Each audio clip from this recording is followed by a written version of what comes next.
Ok, lo siento, chicos, no sé qué pasó, se detuvo la grabación, no entendí por qué se me salió la videollamada, pero bueno, vamos a retomar, no sé hasta qué parte quedó la grabación, entonces vamos a retomar un poquito acá desde lo que es la integralidad de la atención. Como les venía comentando, vamos a hacer un enfoque multidisciplinario, tenemos que trabajar en equipo en esa atención al paciente, en donde está el personal médico que se va a encargar de toda la parte fisiológica, de lo que son los síntomas, de cómo se están manejando esos síntomas del paciente. Vamos a tener además la intervención de nosotros como psicólogos, que vamos a trabajar la parte emocional, la parte cognitiva, esos pensamientos que surgen a raíz de un diagnóstico de una patología crónica o de cualquier tipo de problema de salud que implique unos cuidados paliativos.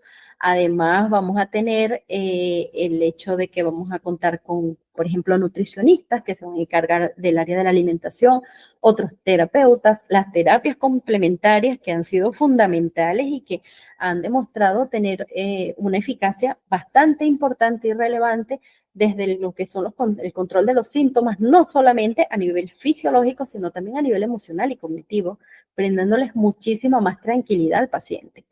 Y todo esto va a implicar esa alimentación holística, la atención holística, perdón, es decir, no nos vamos a enfocar solamente en el tema fisiológico, no solamente en el tema psicológico, sino a nivel integral, entendiendo la dinámica de la persona como un ser biopsicosocial, como lo hemos venido comentando en los encuentros anteriores. Entonces, tenemos que tener siempre en claro que esta integralidad de la atención es fundamental para atender a los pacientes.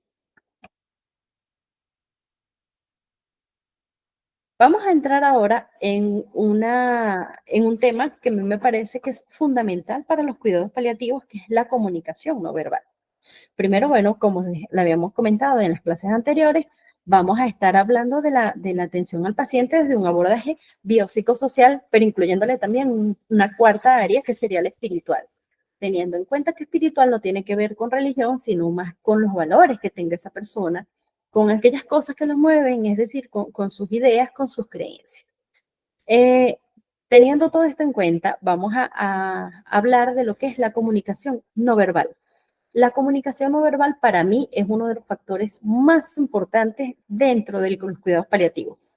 La comunicación es fundamental en cualquier trabajo con pacientes, obviamente, pero en cuidados paliativos, hablando del arte que requiere los cuidados paliativos, creo que es una de las partes que más tenemos que cultivar y que más tenemos que trabajar para aprender a hablar sin palabras.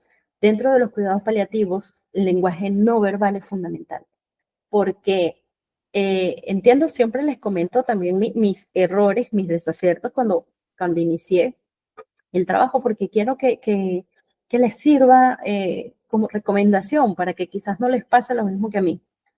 Yo empiezo a trabajar muy joven, yo me gradué estando muy joven y quizás esa misma inmadurez y la inexperiencia me llevaban a creer que tenía que hablar siempre, que por ejemplo si había un silencio incómodo, era el desespero mío de que yo creo que lo sentía peor de incómodo de lo que era, porque trataba de buscar la manera de que no hubiesen silencios con los pacientes y sobre todo con un paciente en fases que requieran cuidados paliativos.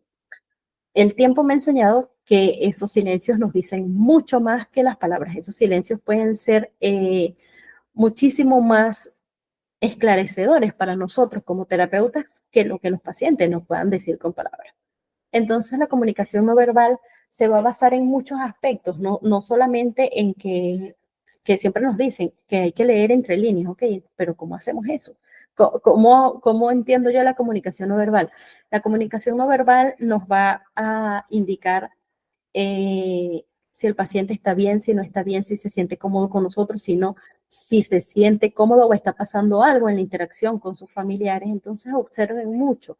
La comunicación no verbal no solamente lo vamos a observar nosotros desde el área del paciente, sino que debemos cuidar mucho nuestra comunicación no verbal. ¿Cómo lo cuidamos? ¿Cómo nos sentamos?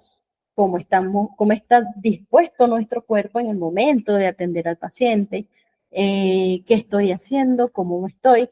No es lo mismo que yo vaya a atender a un paciente, por ejemplo, que me esté llorando ante un diagnóstico de una patología crónica y yo esté sentada así, derechita, mirándolo así de arriba abajo y no le diga nada.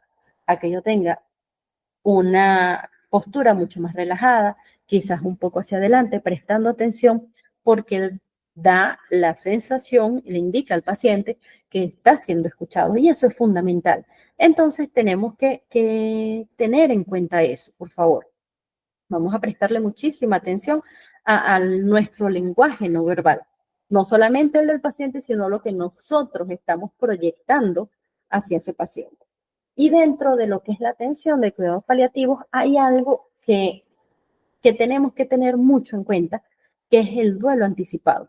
El duelo anticipado es ese duelo que se da previo a que exista el causante real de duelo. Por ejemplo, el duelo anticipado lo podemos trabajar cuando un paciente tiene un diagnóstico que está reservado, que es reservado, perdón, que de pronto no va a tener una mejoría y que puede devengar en su posterior muerte. Entonces ese proceso de duelo comenzamos a trabajarlo desde ese momento. Los duelos anticipados, mucha gente cree y dice que los duelos anticipados son mejor porque nos permite como irnos adaptando a la idea de lo que va a pasar y que nos permite ir teniendo como ciertas habilidades para afrontarlo. Pero esto no necesariamente es así. Y un duelo anticipado, por ser anticipado, no le quita la gravedad, no le quita el dolor que le causa a la persona. Entonces, nunca vamos a desmerecer lo que el paciente sienta en estos casos de un duelo anticipado. Lo tenemos que tomar en cuenta y lo tenemos que abordar tal cual como si se tratara de cualquier otro proceso de duelo. Entonces, en atención al paciente, ¿cuáles son las dos cosas que considero yo principal? Bueno, las tres, el abordaje integral, el prestar atención a la comunicación no verbal y el trabajar el duelo anticipado incluyendo, no necesariamente tiene que ser que el paciente esté en un proceso de muerte, puede ser incluso el duelo anticipado de las cosas que pierdo.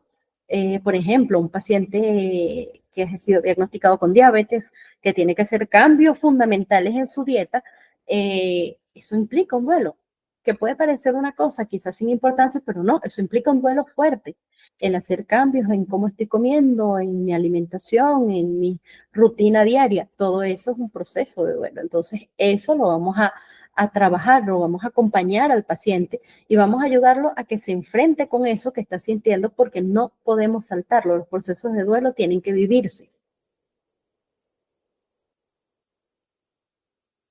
Vamos ahora entonces a hablar un poquito de lo mismo, continuamos con lo que es la comunicación, pero vamos a hablar de la comunicación terapéutica. No cualquier tipo de comunicación, no es hablar por hablar, no es sentarnos a echar cuento. La importancia que tiene la escucha activa y la empatía. Cuando nosotros estamos hablando con el paciente, tenemos que hacer que el paciente sepa que lo estamos escuchando, que se sienta, no solamente escuchado, sino que se sienta atendido, que se sienta comprendido, que no se sienta juzgado de ninguna manera. ¿Cómo hacemos esta comunicación activa? Hay posibilidades de hacerlo con y sin palabras. Con palabras puede ser cuando está comentando, cuando nos está contando, decir cosas como entiendo, está bien, ok, que como te sientes, cualquier cosa, pero tenemos que tener cuidado con eso, porque si no sabemos hacerlo, vamos a interrumpir al paciente y podemos cortar de pronto una línea de pensamientos o de emociones que estaban saliendo a través de las palabras y lo que menos queremos es interrumpir. Entonces, ¿cómo hacemos en ciertos momentos que no sabemos cómo, pero quiero que el paciente se sienta escuchado? Asentimos con la cabeza. Lo que les hablaba ahorita de una postura recta, erguida, firme, hace sentirnos juzgados, entonces es tener una postura más relajada, una disposición mayor para escucharlo, que nuestro cuerpo indique que está escuchando, lo que nuestro cuerpo indique que está ahí para escucharle, que está ahí para atenderle.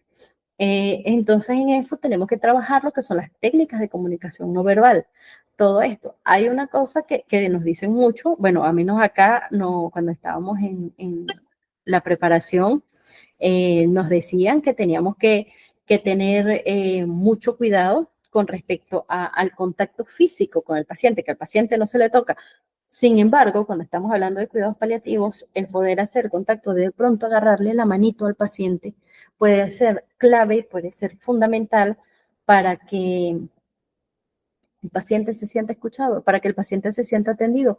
Muchas veces los pacientes que están en cama, sobre todo los que están en cama, sienten una soledad profunda, aun y cuando estén acompañados de sus familiares, aun y cuando estén rodeados de las personas que son sus cuidadores. Entonces ese contacto físico puede llevar alivio, el poner la mano en el hombro, el hacer cosas, claro, no es que van a agarrar y van a tenerlo abrazado todo el día, o sea, con límites coherentes, obviamente, pero sí podemos hacerlo, sí podemos y creo que hasta cierto punto debemos hacerlo cuando estamos trabajando cuidados paliativos. Y hay un tema en particular que a mí me parece fundamental, que es el aprender a abordar temas difíciles como lo son la muerte y el morir. ¿Cómo abordamos estos temas? ¿Cómo lo hacemos? De manera directa. Nos han enseñado a tratar de dorar la píldora en la que no hablamos directamente de lo que es. Entonces, es importante que el paciente sepa que nosotros podemos hablar con normalidad del proceso de muerte y de morir. Entonces, si yo tengo miedo a la muerte, si yo como persona me da mucho terror eso, tengo que trabajarlo en terapia. Y si no, porque me sigue dando muchísimo miedo, mi recomendación es no nos enfoquemos a trabajar en el área de cuidados paliativos, porque trabajar en cuidados paliativos con pacientes que están en proceso de muerte, con pacientes que a veces vemos morir, nos va a enfrentar hacia los temores de nuestra propia muerte, de las muertes de nuestros familiares, de nuestra gente cercana, y eso mueve emocionalmente muchísimo. Entonces, ya aquí, cuando nosotros tenemos en cuenta esto, y yo sé que sí puedo, ok, entonces vamos a hablarlo de la manera más natural y fluida posible. ¿Qué va a hacer esto? Esto va a permitir que el paciente tenga un canal de comunicación abierto, que sienta que puede hablar tranquilamente de este tema o que puede comentarnos los miedos. No vamos a hablarle al paciente, no, pero no tengas miedo a morir, porque es que morir es muy lindo. No, nadie sabe cómo es el proceso de muerte, nadie lo sabe. Todos los que hemos experimentado y que hemos acompañado a pacientes en proceso de muerte, sabemos que cada uno de los procesos son distintos, son muy particulares. Tienen ciertas cosas que son en común, eso sí es verdad, pero cada proceso es individual y es único. Entonces no lo sabemos. Entonces, ¿qué hacemos con el paciente en este caso? Permitirle hablar de sus miedos, permitirle hablar de sus temores, permitir que exprese que tiene miedo a morir. Está bien tener miedo a morir. No tenemos que hacer que el paciente se sienta además mal por sentirse mal por tener miedo a morir. Se siente mal, está bien, sentirnos mal, está bien, tener miedo, pero podemos hacer uso de otras estrategias para ir abordando eso. Estrategias para poder abordar la ansiedad que pueda sentir el paciente y trabajar mucho con los valores, con las creencias de ese paciente. Por eso les digo que no es solo el abordaje biopsicosocial, sino también espiritual de este paciente, porque eso va a ser clave para que nosotros podamos trabajar con ellos. Vamos a ver ahora un video que a mí me parece bastante interesante, en donde se habla de cómo vamos a hacer el abordaje de dar malas noticias. Permítame por acá compartirles.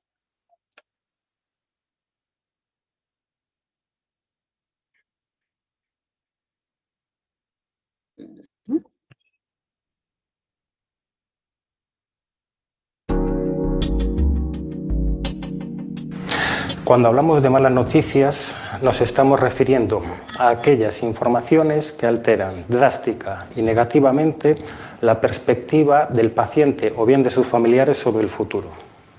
Las directrices bioéticas y legales actuales exigen que el paciente disponga de información sobre su enfermedad y pueda participar en las decisiones sobre el tratamiento.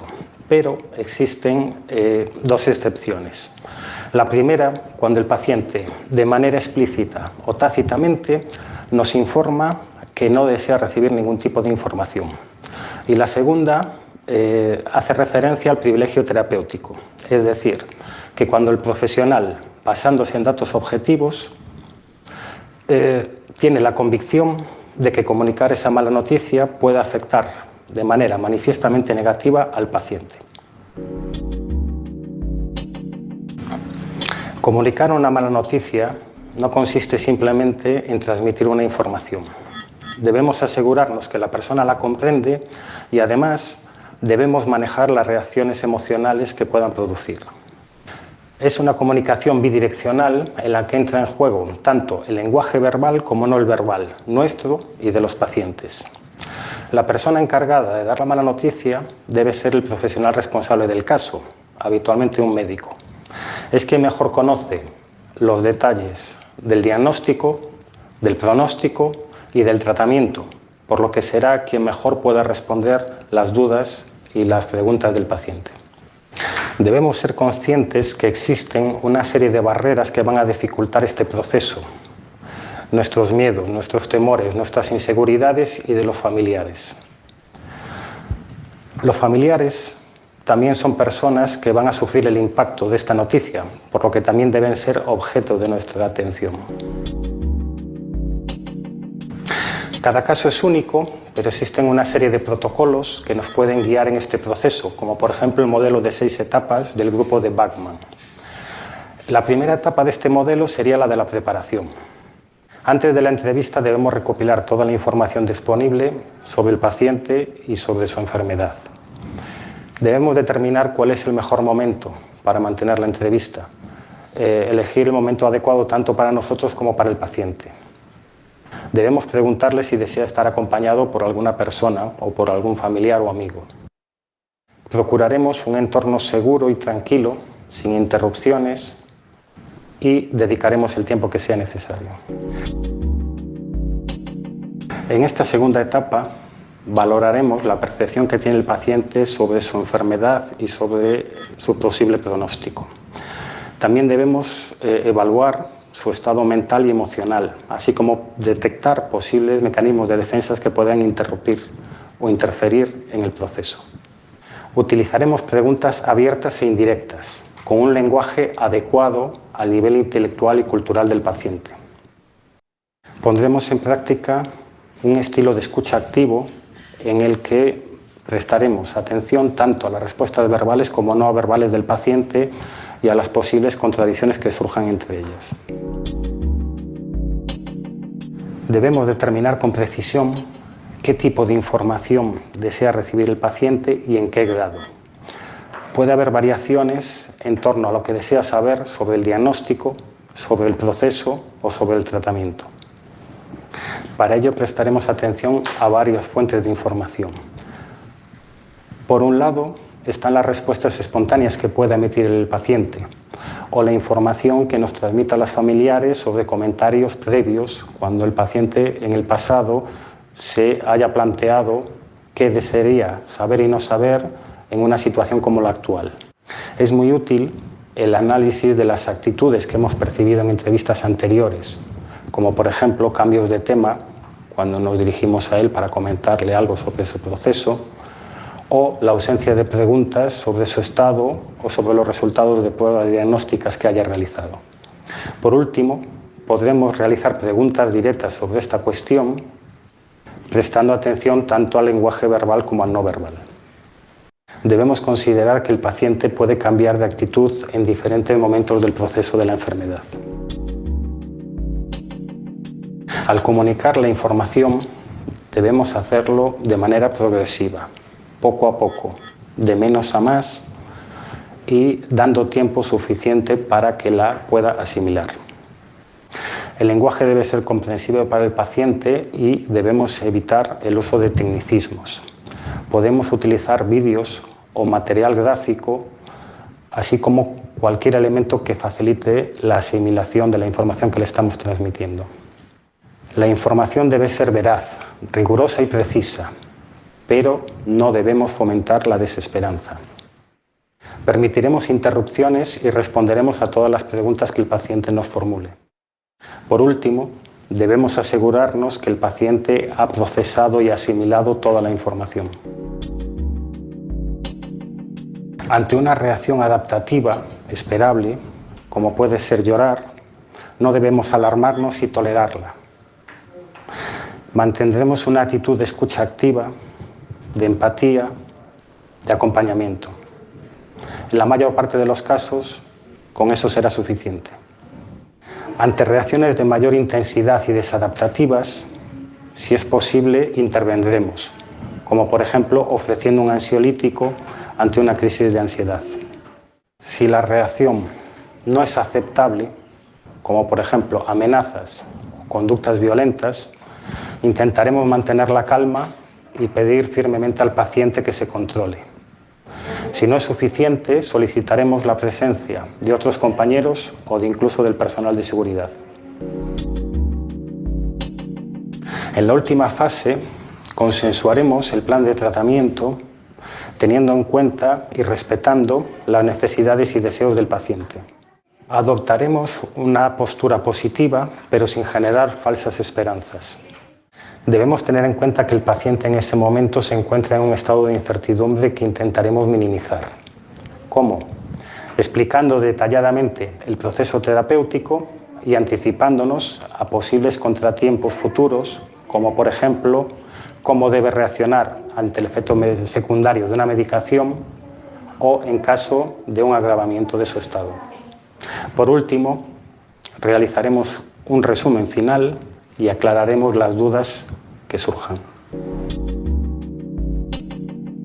La comunicación de malas noticias es un proceso bidireccional que influye en la reacción del paciente ante su enfermedad y, por lo tanto, en su pronóstico y en su calidad de vida. El impacto emocional que causa suele provocar que el paciente no pueda asimilar toda esa información en una única sesión, por lo que no debe ser un acto único. Debemos conocer y respetar las necesidades y deseos del paciente. Tenemos que perder el miedo a la reacción del paciente y facilitar la expresión emocional. Aunque cada caso es único, existen modelos que nos pueden seguir de guía en este proceso.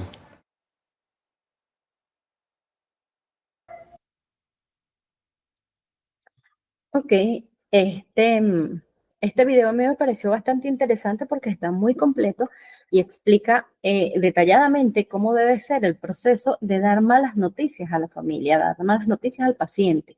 ¿Por qué digo a la familia? Porque es importante también tener en cuenta a la familia dentro de lo que es esta dinámica. Hay ocasiones en las que nos vamos a encontrar con que quienes nos reaccionan peor a un diagnóstico no son los mismos, no los propios pacientes, sino la familia. Entonces, consideren tener en cuenta involucrarlos a ellos también.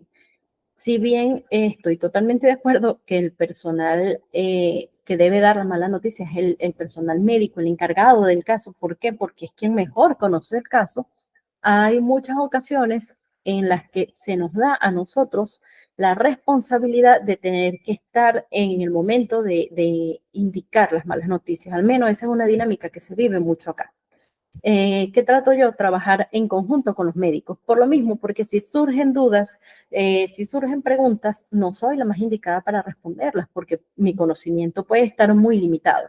Entonces, tratamos de siempre tener ese trabajo cooperativo, ese trabajo multidisciplinario, hasta en el momento de que comienza todo, cuando damos esa mala noticia de una patología, quizás de carácter ya más seria, o que va a afectar la vida de manera crónica. En cuanto a cómo se dan las malas noticias en el sitio y que nos explica, por ejemplo, en este modelo que dice que tenemos que tener tiempo y espacio, un espacio agradable o por lo menos que no esté con interrupciones, eso lamentablemente no se da siempre, a menos no a nivel de salud pública, porque a nivel de salud pública a veces nos toca atender y darle al paciente una muy mala noticia en un ambiente convulso, un ambiente donde hay un montón de personas, donde hay ruidos, donde hay muchas cosas y además el tiempo no nos permite sentarnos a estar con el paciente durante mucho tiempo. Entonces, en esos casos, ¿qué hacemos? Trabajamos igual a nivel multidisciplinario. Médico de pronto da la noticia y somos nosotros, encargados de la salud mental, quienes hacemos ese abordaje de contención para que el paciente pueda asimilar lo que se le acaba de decir. Ese proceso de asimilación puede ser tan rápido como hacerlo de manera inmediata, como puede llegar a tomarle incluso un par de días, a veces hasta más. Entonces, tengamos en cuenta eso. Permítanme acá. Entonces, teniendo en cuenta ya todo lo que ha sido el abordaje del paciente, vamos a pasar a la otra parte, que es la familia, que le estoy diciendo que es fundamental trabajar con la familia cuando hacemos abordaje de cuidados paliativos. El rol de la familia dentro de lo que es el proceso de cuidados paliativos es importantísimo. ¿Por qué? Porque la familia es la que está con el paciente día a día. Nosotros vamos a estar con esa persona cada cierto tiempo, vamos a estar acompañándolo, más no estamos todos los días. Entonces, la familia debe ser la que esté mejor, la que conozca mejor las estrategias y las herramientas para hacer un abordaje de ese paciente, para hacer la contención del paciente en el momento en que, por ejemplo, tenga una crisis de ansiedad, que son bastante comunes y recurrentes dentro de un paciente que está en cuidados paliativos. Pero también tenemos que entender que el rol de la familia va a implicar también un desgaste importante a nivel emocional, físico y mental de esa persona, de ese familiar que está allí. Entonces, nuestro deber es también brindarle apoyo a ese familiar, a ese cuidador que está allí para que pueda estar lo mejor posible, para que pueda conservar su salud física y mental, para poder estar bien para ese paciente. Entonces, en ese sentido, tenemos algo fundamental que son los grupos de apoyo para familiares.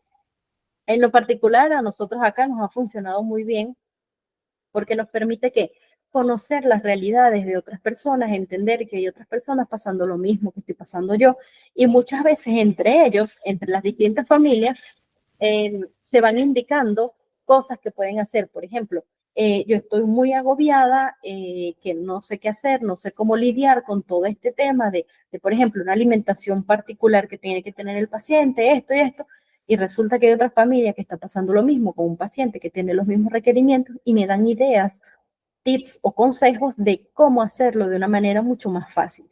Entonces son muy enriquecedores los grupos de apoyo para familiares, no solamente por lo que puede surgir como una dinámica grupal entre nosotros como terapeutas con ellos, sino lo que puede surgir entre ellos mismos, entre los pacientes, los familiares de esos pacientes y lo que están viviendo, porque eso puede ser de gran ayuda.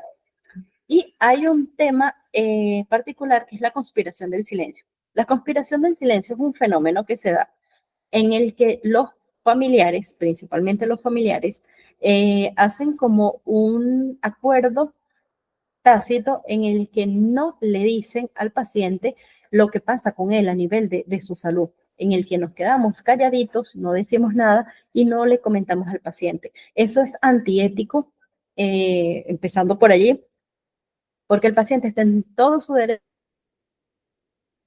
de su pronóstico y cuál va a ser el tratamiento si lo hay, incluso si es un tratamiento simplemente paliativo.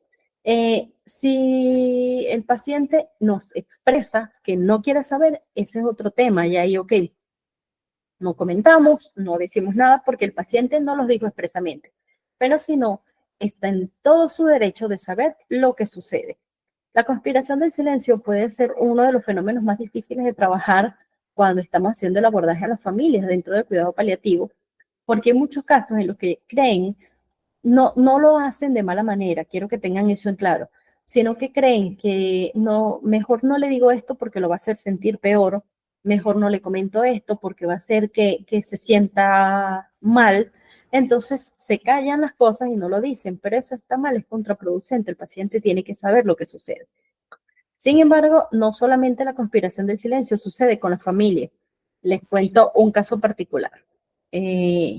Paciente masculino de 63 años de edad que desde los 61 años comienza a tener sintomatología que parece inconexa. Todo comienza con un dolor de espalda posterior a una caída.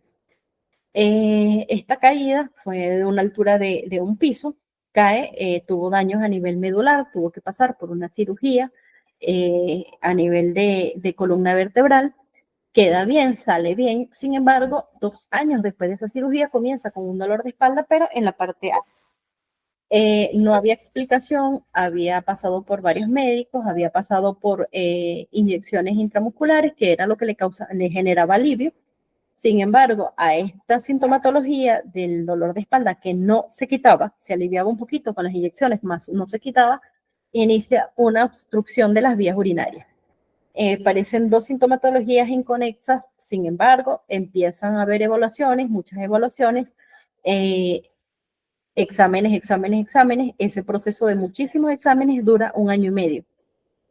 Durante ese año y medio se realizan varias biopsias en las que no se le da a la familia ninguna indicación, simplemente era la biopsia, habría que tomar otra biopsia, se toma una segunda muestra, otra biopsia ahora de otro órgano. Entonces hubo como muchas cosas en las que la familia no sabía qué pasaba porque la parte médica era la que no decía.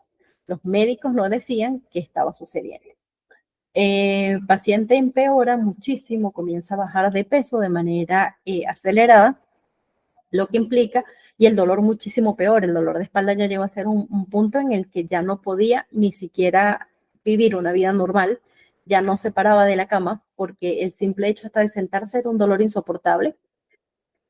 El paciente es trasladado a otro hospital en otra ciudad, en la ciudad capital, acá en Caracas, en Venezuela, y este paciente estando allá pasa lo mismo, los médicos no decían, los familiares, disculpen un momento, permítanme un momentico.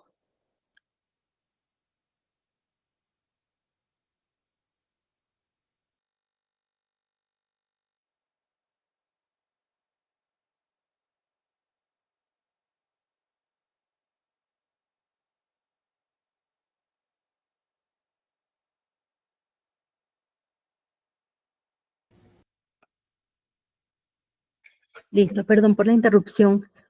Ok, este paciente llega a Caracas, donde comienza a pasar lo mismo. Personal médico, buenas, bienvenida.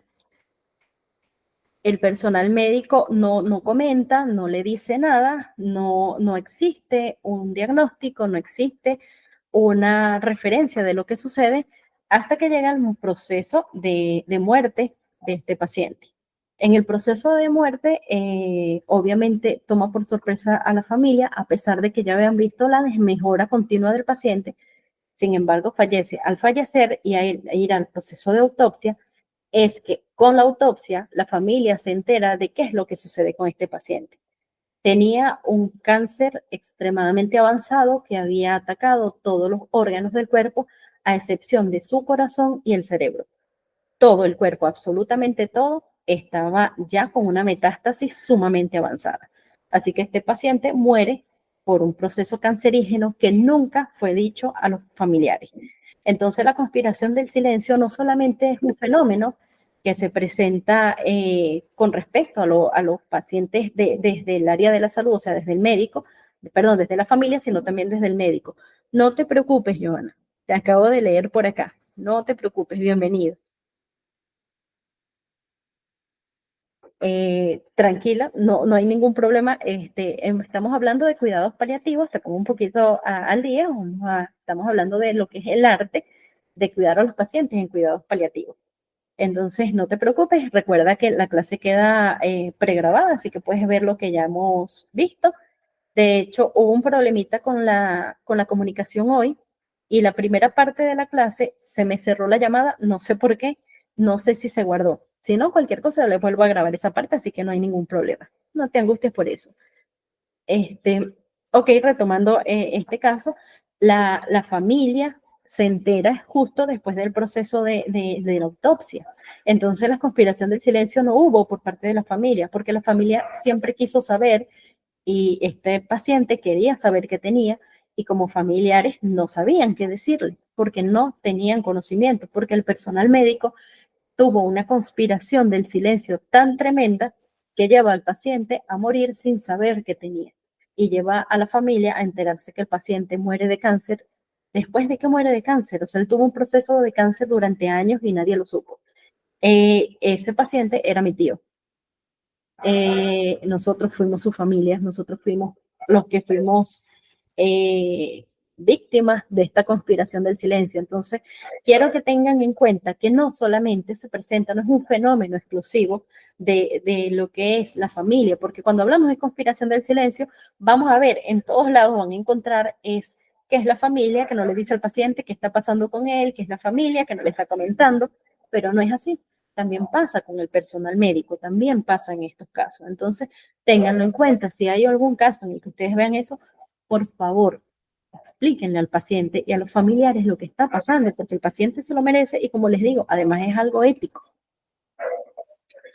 Entonces, dentro de todo lo que es la parte de la atención a los familiares, ahora te pongo un poco en contexto, Giovanna, estamos viendo cómo vamos a hacer la atención de cuidados paliativos, el arte de cuidar en cuidados paliativos, desde tres perspectivas principales, que es la primera, es el abordaje obviamente del paciente, la segunda es el abordaje a la familia, que es donde estamos ahorita, y la tercera va a ser al área el personal del área de salud. ¿Por qué? Porque es importantísimo que todos nos atendamos, porque los cuidados paliativos tienen una cualidad de integralidad. Entonces, vamos a hablar un poquito aquí de las estrategias que podemos utilizar o que podemos enseñarles a la familia para fortalecer esos vínculos familiares.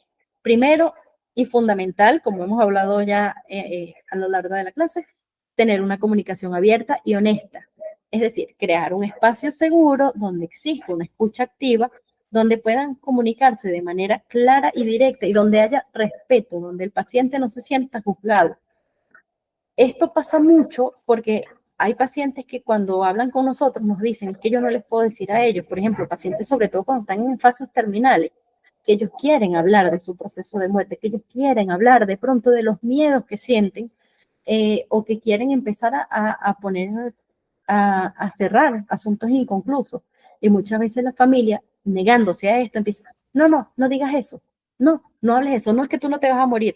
Entonces, eso es lo peor que podemos hacer por un paciente. Entonces, ayudamos nosotros, como terapeutas, a la familia a que pueda estar para el paciente, para que tenga un espacio en el cual pueda hablar, pero no solamente el paciente, sino también los familiares, porque hay veces que los familiares no hablan porque no es que yo no puedo hablar porque tengo que mantenerme íntegra e intacta para poder estar para el paciente, pero también tengo derecho a sentirme mal, tengo derecho a querer derrumbarme. Entonces, crear este entorno seguro con una comunicación abierta, honesta y sin juicios es fundamental. Vamos a trabajar también lo que es el apoyo emocional. El apoyo emocional, ¿cómo? Vamos a ayudar a que el paciente y sus familiares validen sus emociones. Es decir, no vamos a desmerecer ninguna emoción y vamos a enseñarlos a ellos a que las emociones no se desmerecen. Vamos a ofrecerle apoyo emocional y si es necesario, vamos a buscar ayuda profesional. ¿Por qué pongo ahí ayuda profesional si estamos nosotros involucrados? Porque nosotros estamos involucrados muchas veces con el paciente. Entonces, buscar ayuda profesional a veces es para la familia, no como núcleo familiar, sino que de pronto yo, que soy la hermana, por ejemplo, estoy muy afectada por la situación, necesito apoyo para mí a nivel individual, no como familia, sino a nivel individual. Entonces, ahí vamos a poner la parte de buscar ayuda profesional. Perdón. Vamos además a tener tiempo de calidad juntos. Cuando hablo de esta parte, siempre genera un poco de ruido porque les pongo crear rituales familiares. Hay mucha gente que asume y asocia la palabra rituales con que vamos a hacer algo horrible, malo y satánico, pero no, ritual es cualquier cosa que hacemos nosotros que tiene una serie de pasos. Por ejemplo, un ritual familiar aquí en Venezuela está muy asentado, seguramente lo han escuchado, de que nosotros pedimos la bendición, por ejemplo, cuando salimos o cuando llegamos. Entonces, ese pedir la bendición de llegar o salir, eso es un ritual. Entonces, crear cosas rituales de pronto, bueno, que tengo un paciente en cuidados paliativos que está en cama, mi ritualito es que todas las mañanas yo voy y le doy un beso cuando me voy a trabajar, cualquier cosa, pero que sea algo que compartan juntos. Celebrar los logros, no solamente del paciente, sino también de los familiares.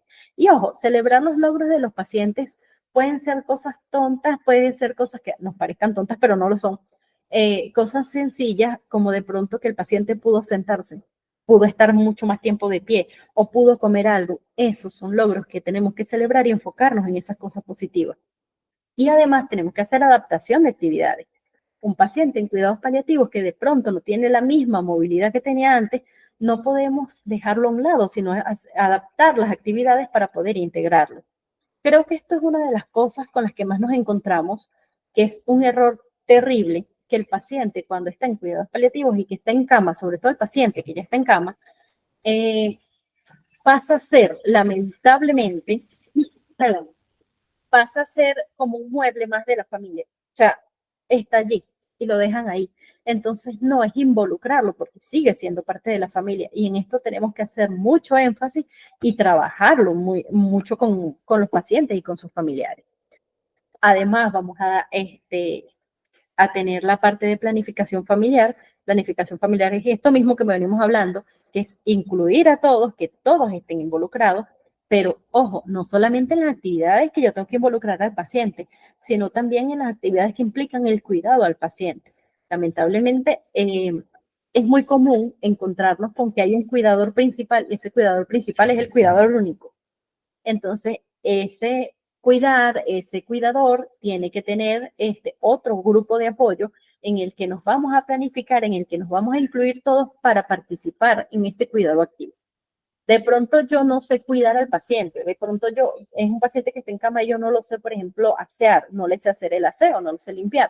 Ok, no pasa nada, pero puedo cocinar. No puedo cocinar porque no sé, ok, puedo comprar las cosas para que cocinen. Eso puedo hacer, entonces involucrarnos todos. Eso implica esto mismo de establecer roles y responsabilidades. Y la otra cosa es que tenemos que aprender a ser flexibles. Dentro de los cuidados paliativos tenemos que aprender a ser muy flexibles y eso es algo que vamos a trabajar continuamente con todos los involucrados. También tenemos entre estas mismas estrategias dos más que son fortalecimiento de la resiliencia y las actividades prácticas. El fortalecimiento de la resiliencia, ¿qué es la resiliencia? Es la capacidad que tenemos todos los seres humanos de adaptarnos y de fortalecernos y salir mucho mejor a nivel emocional, fortalecidos de una situación adversa. Entonces, ¿qué hacemos nosotros? ¿Cómo trabajamos eso? Primero, fomentamos la esperanza. En un video anterior que vimos justo antes de que te conectaras, Giovanna, estábamos hablando de cómo comunicar malas noticias y una de las cosas era esa, que aunque tenemos que ser honestos, aunque tenemos que ser claros, no podemos hacer que el paciente pierda la esperanza. Siempre tenemos que tratar de que el paciente tenga esperanza aún en un paciente en cuidados terminales, que ya es la fase última de cuidados paliativos. Igual tenemos que conservar la esperanza no de una cura, obviamente, tenemos que ser realistas, pero sí la esperanza de que, por ejemplo, ya vas a descansar del dolor que tienes, no va a ser tan horrible toda la situación que estás viviendo, todo esto. Vamos a celebrar la vida. ¿Por qué? Porque cuando estamos en cuidados paliativos, muchas veces tenemos la mala tendencia de enfocarnos entonces en la muerte, en que la muerte está allí, a la vuelta de la esquina, pero es que la muerte está a la vuelta de la esquina para todos. Entonces, ¿qué hacemos? Vamos a ayudar a que los pacientes y sus familiares recuerden que están vivos y recuerden celebrar la vida y recuerden disfrutar la vida. Paradójicamente, estos procesos de muerte, dime, Giovanna, cuéntame. Buen día, Licen. Yo quería preguntarle, ¿cómo es en el caso para hacerles la psicoeducación a los pacientes o a los familiares? Porque me hace bastante, no que me hace ruido, pero me llama la atención cuando dice eso de que no, hay que decirles que bueno, igual ya van a descansar y todo eso, porque sé que bastantes personas que ese tipo de comentarios le hacen como que Claro. entrar más en negación o les Ujú, choca que les ujú, digan tanto al paciente o peor aún al familiar, les choca mucho que escuchar ese tipo de comentarios de déjalo descansar, no sigas insistiendo, porque hay familiares que incluso mantienen al enfermo allí, como que tienes que resistir, tienes que aguantar, tú puedes salir de esto, incluso cuando ya es algo terminal que ujú, médicamente saben que en serio, no hay ujú. o sea, no hay solución, no hay opción y ya el deterioro físico es tanto que la persona de verdad, a menos que sea por un milagro hablándolo así, no sale de esas, pues. Pero es algo que siempre me ha causado curiosidad en el Claro. sentido de cómo se puede hacer la psicoeducación en ese aspecto.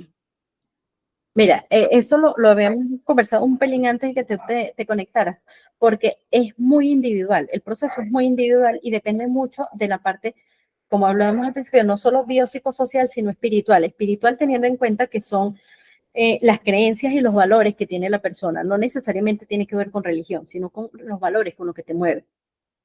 Trabajamos en función de eso.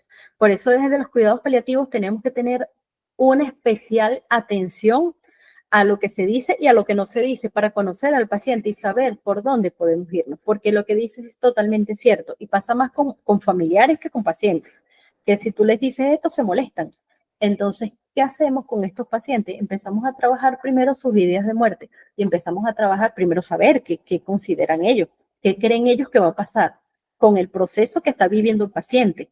¿Qué podemos hacer con ellos? Vamos a ir, después de que sabemos lo que está pasando, hay una, que para mí sí es una influencer porque de verdad está influyendo de manera muy positiva con respecto a este tema, que se llama Nurse Julie, enfermera Julie, que es una enfermera de cuidados paliativos. Ella dice algo que yo lo he tomado como bandera para mí, que es que la gente le teme a la muerte, obviamente es porque la desconoce, y si no sabemos cómo es el proceso de muerte, nos genera mucho miedo. Y la gente ante el miedo, ¿cómo reacciona? Con rechazo y se vuelve agresiva. Entonces, educar un poquito a las personas con respecto a cómo es este proceso. ¿Que va a haber resistencia? Puede ser. En muchos casos puede ser que los pacientes, o no tanto los pacientes, los familiares. Realmente, en mi caso, en mi experiencia, ha sido mucho más retador con la familia que con el mismo paciente. Entonces, ¿qué hacemos? Primero escuchamos, escucha qué tienen que decir, escucha los miedos, trata de indagar un poquito más en eso, porque generalmente por el lado de los miedos es que viene este rechazo a.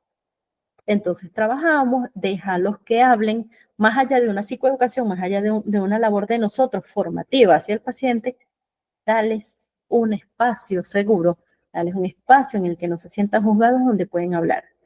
Te aseguro que una vez que ellos sientan eso y una vez que comiencen a hablar, esto va a ser mucho más fácil de manejar. No te enfoques tanto, no te angusties tanto con, ok, pero ¿cómo tengo que psicoeducar? ¿Cómo tengo que hacer? Permítete lo primero, permíteles la comunicación, permíteles tener un espacio para que ellos hablen. En función de lo que ellos van hablando, tú vas a ir teniendo ya las ideas de por dónde puedes ir metiéndote para llegar a este punto de hablar del proceso, por ejemplo, inminente de muerte de un paciente.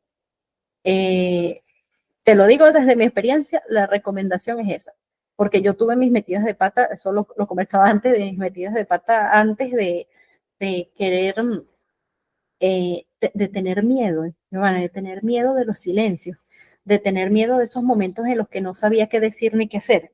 Entonces resulta que esos momentos en los que no sabía qué decir ni qué hacer, los forzaba de tener algo que hablar. Y hay veces que en cuidados paliativos, sobre todo, esos silencios son fundamentales y son maravillosos porque nos permiten saber mucho más que cualquier otra cosa que nos diga el paciente o la familia. Entonces, mi recomendación, enfócate en este caso, es en escuchar. Escucha al paciente, escucha a la familia. No sé si te aclaré, si queda duda. Sí, sí, realmente sí. A veces también en la universidad conversábamos de eso, de que escuchando siempre uno como que consigue las pistas de por dónde irse o por dónde no irse. Y también eso, el tema de que cuando las personas o los pacientes hablan, ellos mismos se empiezan a escuchar. Ujú. Lo que no hablan, ellos mismos no se dan cuenta y cuando lo empiezan a conversar, pues consiguen sus soluciones o sus herramientas muchas veces de su propia parte. Exactamente. Entonces, por eso mi recomendación es esa. Les comentaba antes que una de las cosas que fue, creo que fue de las más retadoras para mí cuando inicié fue esto.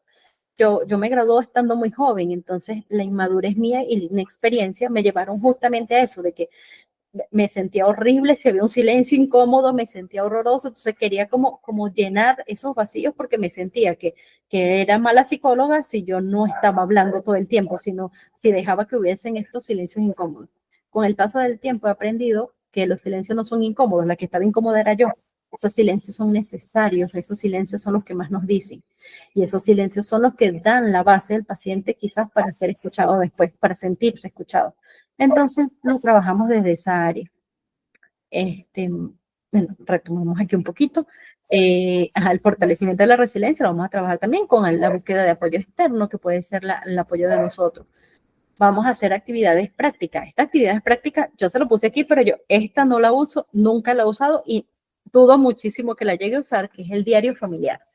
El diario familiar es un diario que se hace, que lo hacen mucho los pacientes, sobre todo en épocas ya de transiciones terminales, en las que todos van anotando cómo se sienten, sus pensamientos, sus emociones, y lo tienen allí como para hacer una revisión posterior. ¿Qué pasa con eso? Porque yo digo que no lo uso, porque eso requiere de una madurez tremenda de todo el núcleo familiar para poder respetar lo que los demás han escrito ahí, de lo que los demás sienten o piensan, y nosotros no estamos con esa familia todo el día. como para decir de que el diario de verdad, por ejemplo, o lo escriban y se respete de que nada más se revise cuando estamos en consulta. Y sabemos que la curiosidad gana muchas veces. Entonces va a haber el paciente que va a llegar y va a agarrar esto para revisar qué decía. Entonces puede generar mucho conflicto. En lo particular es algo que yo no utilizo. Algo que sí me gusta mucho y que sí utilizo, sobre todo con pacientes cuando estamos en fases terminales, son las cajas de recuerdo, en las que todos vamos haciendo, no necesariamente cajas, puede ser un álbum, en la que vamos teniendo cosas, recuerdos que queremos que la familia le quede, cosas que queremos que la familia tengan para una vez que este paciente haya trascendido, poder recordarlo. E incluso eso le permite al mismo paciente poder crear los propios recuerdos que él quiere que tengan de él.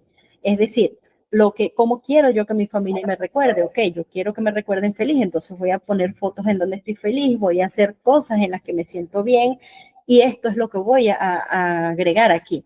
Eso es lo que quiero que pongan. Además, bueno, también tenemos la parte de lo que es el ritual de despedida de los pacientes ya terminales. El ritual de despedida pues tiene que ver mucho con las creencias también y con las particularidades de cada paciente.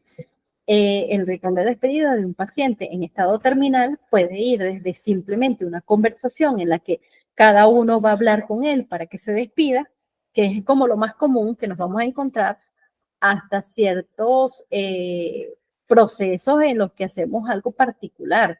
Por ejemplo, hay un paciente que yo acompañé, falleció hace 5 años, en el que lo que él quería en su ritual de despedida, lo que él quiso, era que todos en los que estábamos involucrados estuviéramos orando.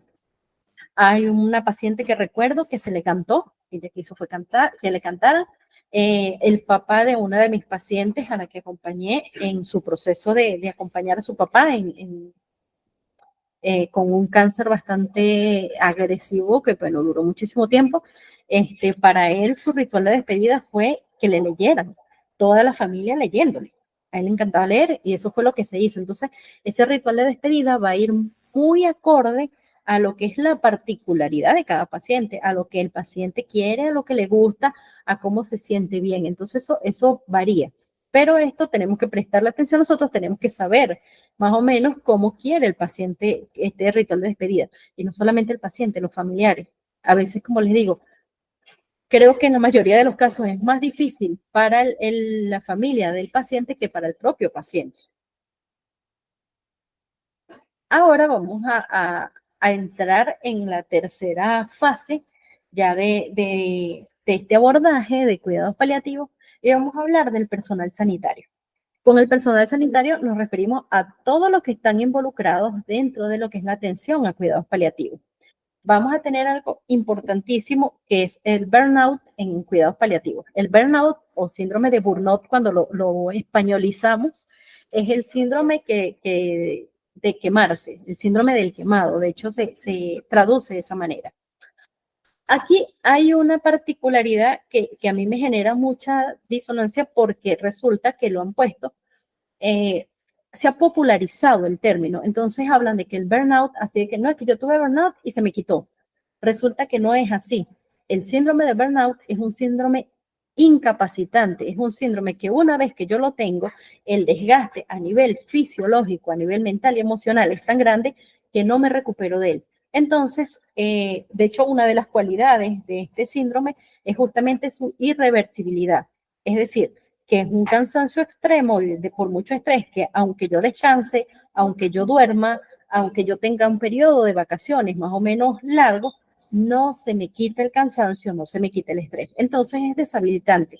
Entonces tengamos mucho cuidado con cómo estamos haciendo el abordaje de este síndrome.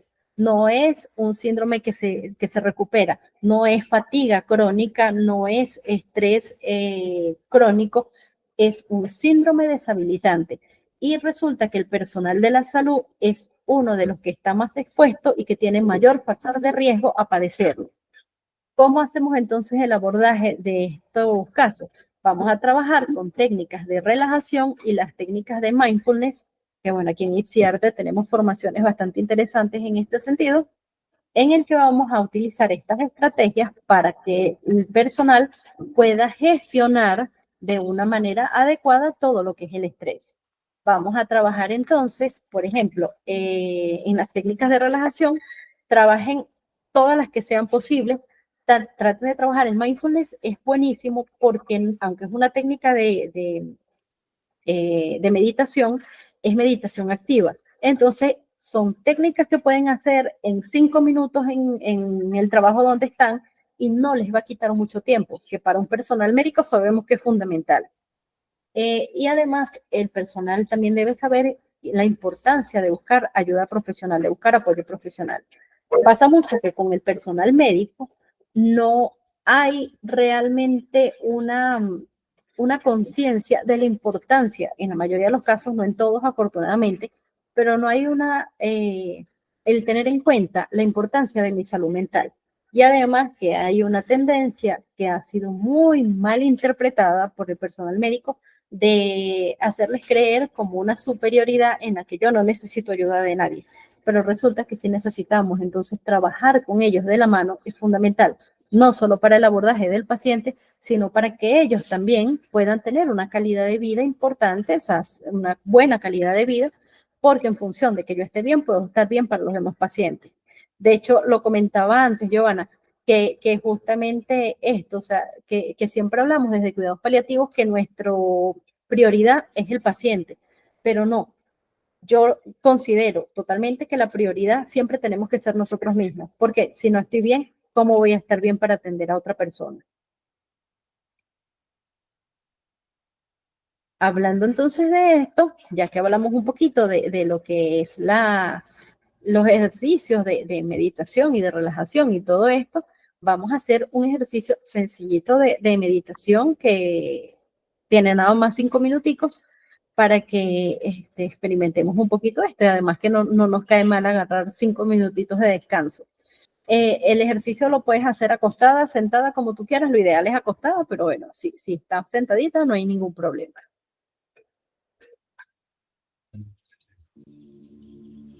Bienvenido, bienvenida a esta meditación guiada para un descanso físico y mental de 5 minutos. Lo que aprendas en esta meditación, después podrás aplicarlo sin necesidad de escuchar este audio, sobre todo en momentos de agotamiento o cansancio. Comenzamos. Encuentra un lugar cómodo en el que no te puedas distraer con facilidad. Entre menos distracciones, mejor. Por ser una meditación para descanso, te sugiero que te acuestes sobre tu espalda, brazos a los costados, palmas hacia arriba, pero si no te es posible, puedes sentarte con la espalda recta pero no tensa. Puedes poner tus manos sobre tus rodillas o entrelazarlas.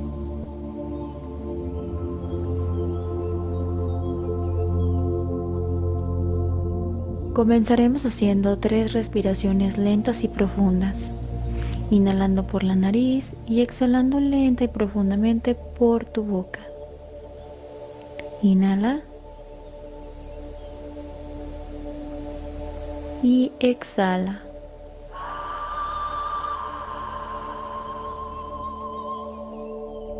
De nuevo, inhala. Y exhala.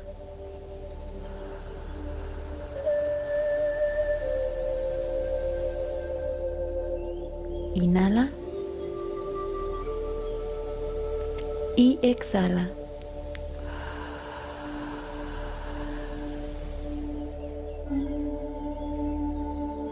Muy bien. Ahora inhala y exhala solamente por tu nariz. Trata de que sea una respiración tranquila. Siente cómo con cada exhalación vas liberando el estrés, la fatiga y el cansancio.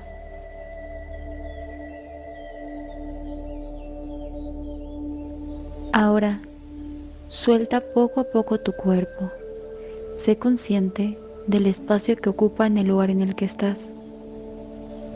Sé consciente del peso de tus manos, de tus brazos,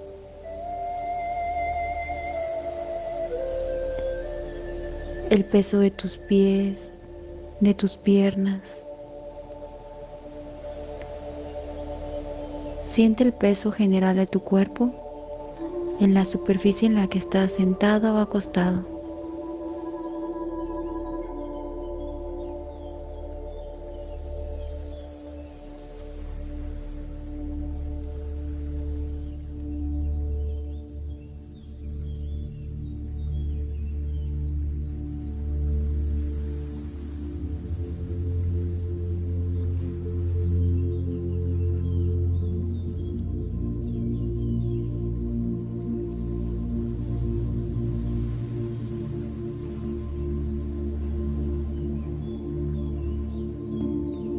Estás liberando tu cuerpo del cansancio.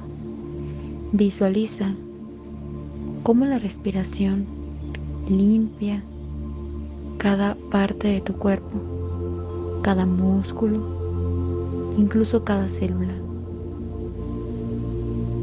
Cada exhalación te libera, te relaja.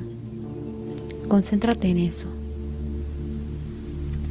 Si hay alguna parte de tu cuerpo que esté más cansada, lleva ahí tu inhalación y con la exhalación libérala. Visualiza cómo ese órgano o ese músculo, esa articulación, libera con tu exhalación cualquier cansancio, cualquier sensación.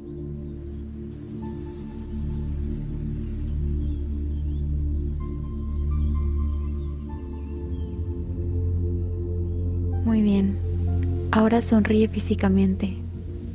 Sonreír le manda señales a tu cerebro de que todo está bien. Y eso te ayudará a regular tu estrés, tu cansancio, tu ansiedad. Con la siguiente exhalación, abre lentamente tus ojos. Gracias por escuchar esta meditación. Espero que te haya ayudado. Si te gustó, regálame un like y suscríbete para más meditaciones. Ok, Giovanna, espero que te haya sentado bien esta meditación de 5 minuticos. Yo, los más chicos, cuando ven el video, lo que quería con esto es que vean que no necesariamente para hacer un ejercicio de meditación o de relajación se requiere mucho tiempo o se requiere una preparación súper extrema. Podemos hacer cosas muy sencillas y además a nivel de mindfulness es buenísimo porque podemos hacer las meditaciones activas. Y esto es una estrategia que nos va a funcionar buenísimo, no solamente para el personal de salud, sino para el paciente, para su familiar y para nosotros también en lo particular. Acá. Entonces, con eso damos entrada a una cuarta fase, porque yo les había hablado al principio que íbamos a hablar del abordaje desde el paciente, desde sus familiares y desde el personal de salud. Pero también está importantísimo nosotros mismos, cómo nos cuidamos nosotros mismos. Tenemos que cuidarnos nosotros a nivel de varias esferas de nuestra vida. Por ejemplo, a nivel físico, ¿qué tenemos que hacer? A nivel físico debemos contar con un descanso adecuado, es decir, poder tener un tiempo. Cuéntame, Joana. No quería interrumpir, No, pero quería preguntar antes de que pasáramos y se me olvidara. Con mis pacientes yo llegué a aplicar, o sea, a emplear la técnica de meditación guiada. ¿También eso serviría? ¿Sí? ¿O siempre sería mejor como el mindfulness, que es más abierto a que la persona por su propia cuenta se relaje? No, Bueno, perfecto, por lo menos perfecto. yo cuando he aplicado lo de la meditación guiada, pues he visto resultados. Las pacientes, la última vez que lo hice, se quedaron dormidas, me dijeron que fue difícil regresarlas porque se habían como ubicado en un espacio tan relajado que fue, o sea, se apartaron tanto del problema que traían. Le hice como una sesión grupal con pocas pacientes como las que estaban más estresadas en ese momento o que estaban sufriendo de ataques de pánico, cosas así. Entonces, como que la seleccioné y se hizo la actividad y fue como bastante agradable verlo. Entonces, pensé que con algo como un grupito, un grupo familiar pudiese hacerse también. Y pues también veo que es algo que genera como esa empatía con las personas en el momento, como que se ven de que, ok, a la otra persona le hizo efecto, a mí también, y genera como ese tema de conversación luego de realizar la actividad. Sí, perfecto. Puede ser cualquier estrategia. En este caso yo les hablo de mindfulness porque es por la practicidad que tiene. Pero tú puedes hacer perfectamente una meditación guiada. De hecho, me parece súper genial lo que comentas, porque justamente da como un tema de conversación a lo que hablabas de la psicoeducación. Puede ser incluso así. Inicias con un proceso de meditación guiada, porque eso les va a dar como un tema para hablar y por allí comenzar a que tú vayas evaluando cómo es la dinámica, por dónde puedes irte, cómo puedes involucrar este tema con este núcleo familiar en particular. Así que sí, o sea, no quiero que se limiten con lo que estamos viendo aquí. Aquí yo les estoy dando una sola opción o dos opciones, pero pueden hacer las que ustedes quieran. Y además, no solamente eso, sino con las que tú te sientas más cómoda. Chévere. Entonces, ok, volvemos a nosotros mismos, vamos a cuidarnos a nivel físico, emocional y social. A nivel físico, ¿qué hacemos? Tenemos un descanso adecuado, vamos a tener una alimentación equilibrada. Esto puede ser un poquito retador, sobre todo si trabajamos en el área de la salud, en la que comemos cuando tenemos chance y si es que tenemos chance y lo que nos dio chance de comer. Entonces, pero tratamos en la medida de lo posible de tener una dieta lo más equilibrada posible y tratando de respetar los horarios de comida. Claro, no de una manera súper estricta, pero por lo menos tener cierta estabilidad. También tenemos que incluir lo que son los ejercicios de manera regular. No tiene que ser un maratón, pero sí tiene que ser algo que movilice mi cuerpo, que haga que yo genere endorfinas y que me genere dopamina cuando esté realizando este ejercicio. A nivel emocional, practicamos lo que acabamos de hablar, o sea, una meditación activa, mindfulness, lo que sea. El journaling para mí es una de las estrategias más importantes para el desahogo de nosotros, porque muchas veces nos quedamos con un montón de cosas de los pacientes o de los familiares o de nosotros mismos, eh, de cómo fue nuestra actuación con un paciente. Journaling es llevar un diario, o sea, es ir anotando las cosas que pasaron, lo que salió, lo que no salió bien, todo esto, porque eso permite sacar de mi persona, sacar de mi alma todo eso que está pasando y para mí es un recurso fundamental, no solamente para nosotros, también para pacientes, para familiares, para todos.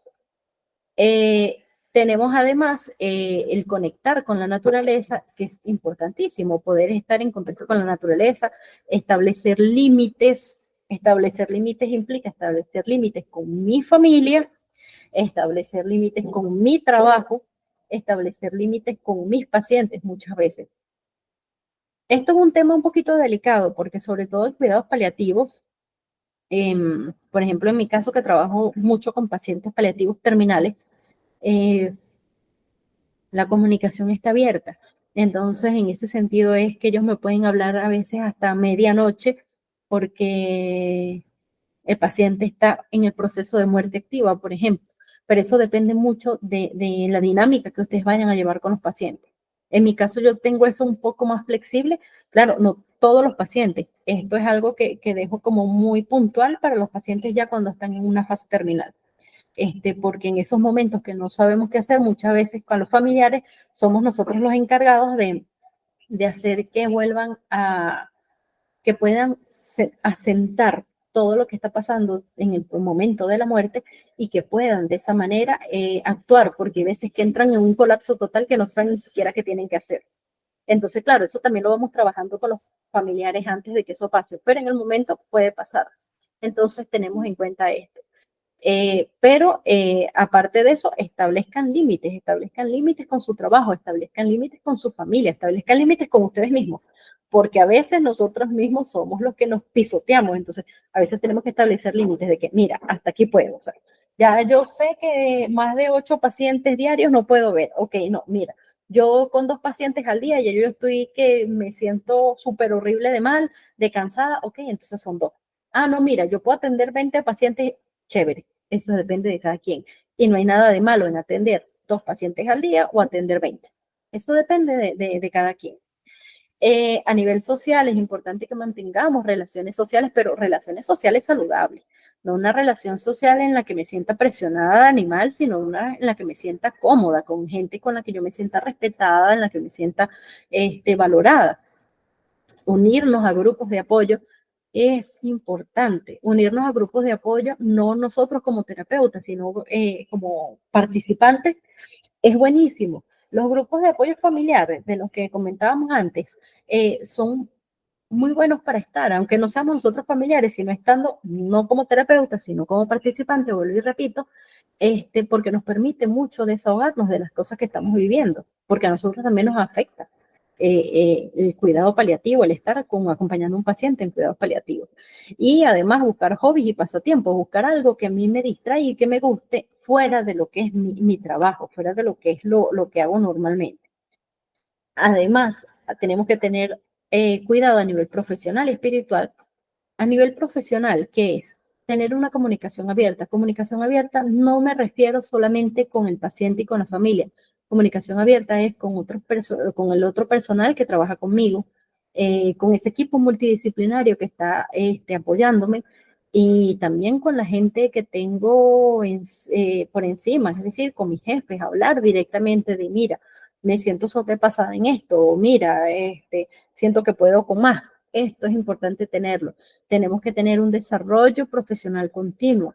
Trabajar con seres humanos va a implicar que todo lo que aprendimos no va a servir en algún momento. Entonces tenemos que evolucionar, tenemos que estar en una formación continua. Y hay algo que es importantísimo, que es solicitar supervisión. Hay muchos casos, por ejemplo, en mi caso, yo trabajo de manera independiente, yo no trabajo a un personal en particular, yo no tengo un jefe directamente. Entonces, ¿qué hago yo? Solicito supervisión de quién, de mi terapeuta. Mi terapeuta es el encargado de evaluarme, de revisarme, de ver, porque hay veces que nos estamos sobrepasando, que nos estamos sobrecargando y no nos damos cuenta. Entonces, es muy, muy importante solicitar esa supervisión. Si la tengo, maravilloso. Si tengo un jefe que está pendiente de esto, maravilloso. Pero si no la tengo, solicítenlo. No les dé miedo, no les dé pena pedir ayuda, asumir el decir, mira, en este momento no sé cómo lo estoy haciendo, necesito que por favor me chequees aquí, evalúa si estoy trabajando bien, evalúa por favor cómo estoy haciéndolo, porque eso puede ser de gran ayuda para nosotros a nivel profesional y a nivel personal. Y a nivel espiritual, pues, contactar con nuestros valores, conectar con nuestros valores y practicar la gratitud. Para mí la gratitud es fundamental en todo lo que hacemos porque la gratitud nos conecta con el aquí y el ahora. La gratitud nos hace ver las cosas que tenemos positivas y dejar de enfocarnos en las cosas negativas que obviamente van a haber, siempre van a haber. ¿Qué podemos hacer nosotros entonces como actividades prácticas para el autocuidado? Vamos a hacer varias cosas. Hay actividades prácticas de autocuidado como crear un ritual de inicio y finalización del día. Es decir, algo que me indique que estoy iniciando mi jornada laboral y algo que me indique también a mi mente que llegamos al final, que aquí terminó. Hay una psicóloga que en este momento, me pido disculpas porque se me olvidó su apellido, se llama María José. Ella una vez comentando conmigo, estábamos hablando del hecho de las dificultades que se presentaban muchas veces cuando atendemos pacientes. ¿Por qué? Porque hay pacientes que nos drenan, hay pacientes que nos cansan. Y eso, bueno, tú lo sabes ya por la experiencia, que hay veces que nosotros atendemos a unos pacientes y sentimos como si nos dieran una paliza. Entonces, yo le comentaba que había una paciente en particular que me estaba pasando esto con ella. Y ella me dijo que hacía algo muy sencillo con lo que le cambió totalmente la dinámica. Entre un paciente y otro, ella me decía, yo tomo un tiempo para salir y tomarme un vaso con agua. Cuando yo me tomo el vaso con agua, yo me mentalizo inmediatamente que esa agua me está limpiando de lo que pasó con este paciente para entrar al otro con toda la disposición, con todo, estando al 100% para ese paciente. Parece una tontería, pero yo la empecé a aplicar y me ha funcionado de maravilla. Entonces, ustedes me van a ver, bueno, de hecho siempre cargo agua para todos lados, ahí no sé, pero siempre cargo agua para todos lados y trato de hacer eso. Entre un paciente y otro, tomar agua y hacer algo. ¿Por qué? porque eso me permite hacer un cierre de lo que ha pasado para entrar con otro. Entonces podemos hacer este tipo de cosas en un ritual de inicio y de finalización del día. Tenemos que para nosotros establecer un horario flexible. Un horario flexible no solamente va a implicar un horario flexible de fuera de mi horario atender un paciente, sino también que de pronto hoy necesito irme más temprano, hoy necesito tener una mañana para mí, porque el desgaste a nivel emocional de cuando atendemos pacientes es a veces hasta mucho más fuerte que el desgaste físico. La gente a veces suele creer que porque nosotros estamos trabajando, quizás sentados, quizás estamos tranquilitos por allá, que no nos cansamos. Mentira, a veces cansa más que un trabajo físico. Entonces, eso tengámoslo en cuenta. Tenemos que planificar actividades recreativas, tenemos que tomar tiempo, dedicar tiempo a nosotros mismos, dedicar tiempo a nuestra tranquilidad y a nuestra salud. Y unirnos a grupos de apoyo, vuelvo a repetir, que son buenísimos para nuestro trabajo. Además, tenemos recursos adicionales como aplicaciones móviles. Hay ahorita una gran cantidad de aplicaciones móviles. Yo he tratado de utilizar algunas me han gustado, algunas no. En las que nos van dando indicaciones, nos permiten primero llevar un registro de todo lo que estamos vivenciando, y nos dan consejos, nos dan tips que nos pueden servir. A mí me parece un recurso muy bueno, pero también me parece un arma de doble filo, porque hay pacientes que lo agarran de que para qué voy al psicólogo si ya tengo esto. Entonces, eso puede ser un poquito contraproducente. Podemos apoyarnos de libros y artículos, podemos además tener un programa de bienestar en el trabajo. En este caso, cuando yo trabajo en áreas, lo hago, y los programas de bienestar en el trabajo, en mi caso, los uno a lo que son las artes marciales, en lo que es el trabajo desde las artes marciales chinas. ¿En qué? En cosas que les van a ayudar, que van a ayudar para la relajación, y eso lo trabajamos de esa manera. Tenemos además que tener unas consideraciones adicionales que no podemos dejar pasar por alto. Primero, tengamos en cuenta la cultura y la espiritualidad de la gente. Lo que conversábamos, que me preguntabas al principio, que no sabías cómo hacerlo, cómo hacer ese abordaje, teniendo en cuenta estas dos cosas, la cultura y la espiritualidad. No es lo mismo hablar, por ejemplo, vamos a poner en el caso extremo, un paciente ya en cuidados terminales. No es lo mismo hablar del proceso de muerte con una persona, no sé, que no profesa ninguna religión y que tiene mucho miedo a morir porque no sabe qué va a pasar, que hablarlo con una persona que es muy católica y que de pronto podemos irnos por el área, a enfocarnos más en la creencia que tiene del cielo, de lo que sucede después de la muerte, o hablar con una persona, por ejemplo, desde el hinduismo, donde la muerte está más aceptada. Entonces, eso lo tenemos que tener en cuenta. Tenemos que tener en cuenta las necesidades individuales, porque cada paciente es particular. Y fundamental en cuidados paliativos, una adaptación constante de lo que estamos, de nosotros. ¿A qué? A lo que estamos haciendo, al paciente, a la dinámica, a la familia, a todo. El cuidado paliativo en pacientes, principalmente en pacientes terminales, implica que somos nosotros los que nos movilizamos a las casas de los pacientes. Y esto es un reto, es muy retador, porque tenemos que enfrentarnos a la dinámica familiar dentro de lo que es la dinámica familiar. Las personas se comportan distinto en nuestro consultorio que en su propia casa. Entonces, esto a veces puede ser beneficioso para saber cómo abordar, pero a veces puede ser bastante complicado. Entonces, esa adaptación constante es importante. Fíjate, Giovanna, hubo un problemita al principio de la clase. Yo había comenzado la clase y no sé por qué se detuvo la grabación y quedó, creo que inconclusa, porque no sé si se grabó. Entonces, no sé si tú me permites que volvamos y veamos esa primera partecita, y así también tú te pones al día con lo primero que hablamos, para dejarlo todo en un solo video. Vale, Lisa, no hay problema. Estoy acá atenta. Chévere. Permíteme buscar acá. Sí, porque no supe qué pasó allí. Bueno, te indico, el seminario de hoy es el arte de cuidar, un enfoque integral de los cuidados paliativos, en los que íbamos a hablar, y bueno, estuvimos hablando de justamente esa integralidad, de entender que los cuidados paliativos no son unos cuidados lineales, no es algo que no hay una fórmula específica para cuidar, sino que implica un proceso de adaptabilidad que se convierte en un verdadero arte. Y ese arte va a implicar el abordar no solamente al paciente, sino a su familiar también, a sus cuidadores y al personal de salud, y obviamente no nos podemos olvidar de nosotros mismos. Bueno, yo me he presentado igual, ya ustedes me conocen de los otros dos seminarios anteriores, pero les quería hacer énfasis justamente en esta área, que es el acompañamiento a pacientes en cuidados terminales, que ha sido fundamental, parte fundamental de lo que hago desde hace mucho tiempo. Entonces, habíamos iniciado con esto, con qué es arte y qué es cuidar. Cuéntame un poquito, Giovanna, para ti, sin buscar en internet, sino lo que tú más o menos entiendes o qué es para ti arte.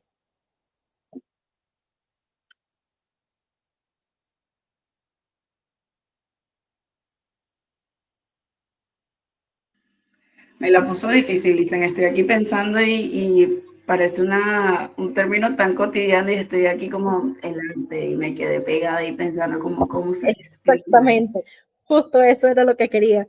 Es una palabra tan cotidiana que utilizamos que ayer estaba en una obra, en una catedral había, ¿cómo se dice? Era una presentación de música clásica y me puse a pensar qué complejo es la música, es como un lenguaje, es totalmente. un lenguaje universal, pero solamente el que está dentro de ese mundo de la música lo entiende, los demás solamente lo disfrutamos.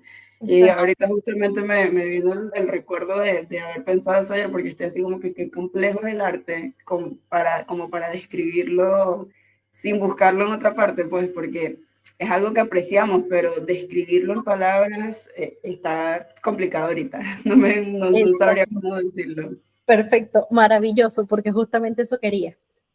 Porque definir qué es arte se nos complica, se nos complejiza, porque todos sabemos qué es arte, pero no sabemos definirlo.